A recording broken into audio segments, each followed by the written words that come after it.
السلام علیکم ورحمۃ اللہ وبرکاتہ۔ محترم ناظرین، اگر آپ اردو زبان کی دوسری کتاب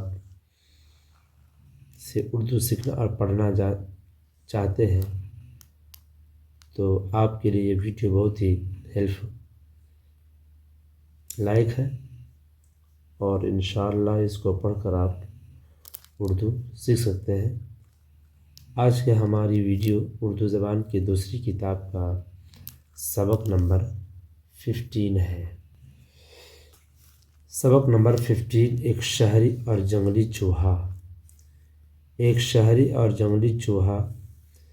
ایک چوہا شہر کے اندر کسی امیر گھر میں رہتا تھا، جہاں اچھی اچھی خوش مزہ چیزیں کھانے کو ملتی تھیں۔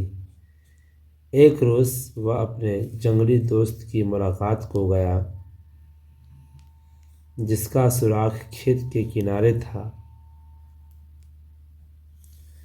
جنگلی چوہے نے مہمان کی بڑی آؤ بھگت اور خاطر تواضع کی۔ جوار کے دانے جو اس کو میسر تھے حاضر کیے۔ شہر کے چٹورے چوہے نے میزبان کی خاطر سے کچھ کھایا تو صحیح، پر یہ روکھی سوکھی غذا اس کو کیوں بھانے لگے۔ شہری تھا بڑا تمیزدار، پہلے تو ادھر ادھر کی باتیں کرتا رہا، فصل اور موسم کا حال پوچھا، اس کے گزارے کی صورت دریافت کی۔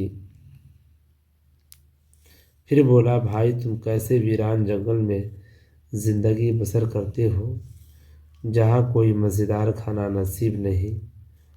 آؤ ذرا میرے ساتھ چلو، وہاں تم دیکھو گے کیسے کیسے اچھے گھر اور کیا کیا لذیذ نعمتیں خدا کی دی ہوئی موجود ہیں۔ جنگلی چوہے نے شہری دوست کی ضیافت بڑی خوشی سے قبول کی۔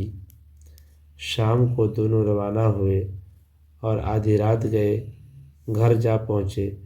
شہری نے اس کو فوراً نفیس کھانے پر جو گھر والوں کا بچا کھچا رکھا تھا جا بیٹھایا۔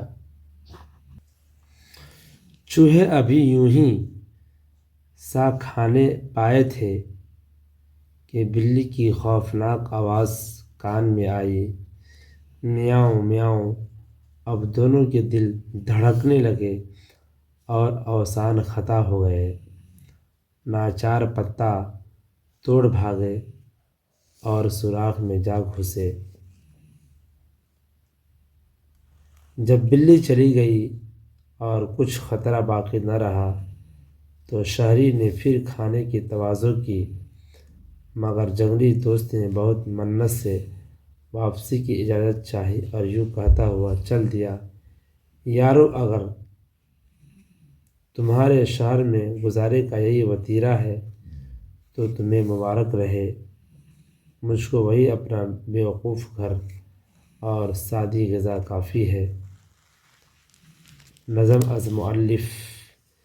ملے خشک روٹی جو آزاد رہ کر، ملے خشک روٹی جو آزاد رہ کر، تو وہ خوف و ذلت کے حلوے سے بہتر، تو وہ خوف و ذلت کے حلوے سے بہتر، جو ٹوٹی ہوئی جھوپڑی بے ضرر ہو، جو ٹوٹی ہوئی جھوپڑی بے ضرر ہو، بھلے اس محل سے جہاں کچھ خطر ہو۔ تواضع، خطرہ، ضیافت، میزبان، لذیذ، خوفناک، میسر، وتیرہ، نفیس، بے ضرر۔